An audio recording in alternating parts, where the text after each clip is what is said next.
السلام عليكم حبايبي، واهلا وسهلا فيكم من جديد بقناتي قناة مطبخنا الحلبي. اليوم مع بعض رح نعمل اطيب والذ بوظة بالبطيخ الاحمر. طريقة سهلة كتير ومضمونة، طعمتها بتشهي. خلينا نشوف الطريقة والمكونات مع بعض.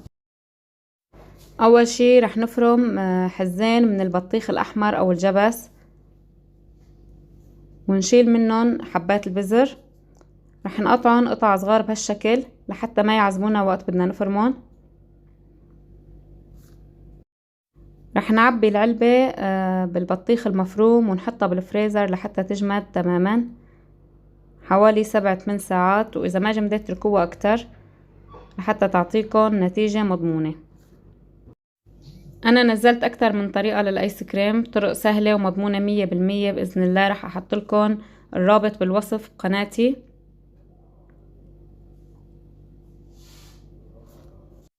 طبعا نزلت وصفات بطعمات مختلفة، بتمنى تفوتوا على الرابط وتشوفوا الفيديو.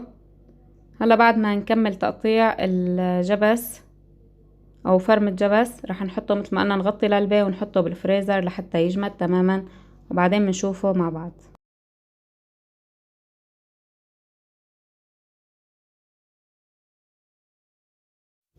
وهي بعد 6 ساعات انا طلعت العلبة من الفريزر والبطيخ جمدان تماما عنا. بتفحصوه، بتحاولوا تعصروا البطيخة، اذا نزل منها مي معناتها بده تجميد كمان. هاي المكونات اللي رح نحتاج منها للايس كريم. عندي مربى الفراولة، لبن، وعندي كمان قطر. اهم شي لازم القطر يكون سميك شوي. هلا رح نحط البطيخ او الجبس المجمد بالخلاط اللي عنا، او اذا ما عندكم خلاط اي فرامة عجة او مكسر كهربائي. اول شي ما تكتروا لحتى ما تتشرك الآلة اللي عم تستخدموها، حطوا كمية قليلة. بعدين رح نضيف 4 معالق من القطر ومعلقة اكل من اللبن،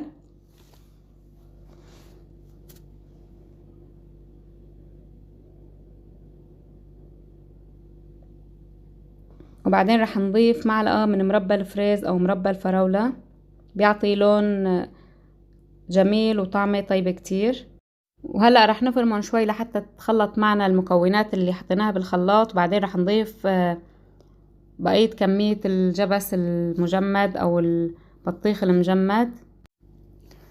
رح نخلطهم منيح بالخلاط لحتى ما يتم عنا اي قطعة او تكتلات. وهلأ رح افرجيكم كيف لازم يكون القوام معكم.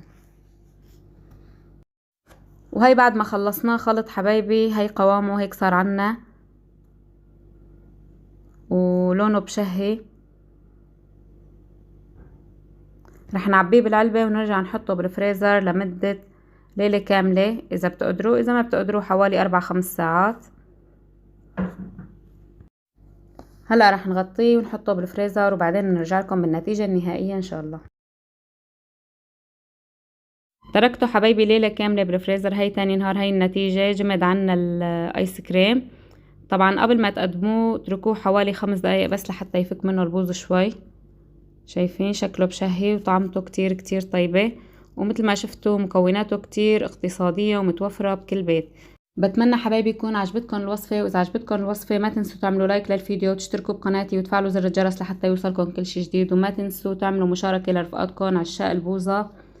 طريقة سهلة كتير وان شاء الله تعجبكم. بتمنى تجربوها وتكتبوا لي بالكومنتات شو رأيكم بالوصفة. شكرا كتير لكم حبايبي، وبنلتقي بوصفة جديدة، وبترككم بأمان الله.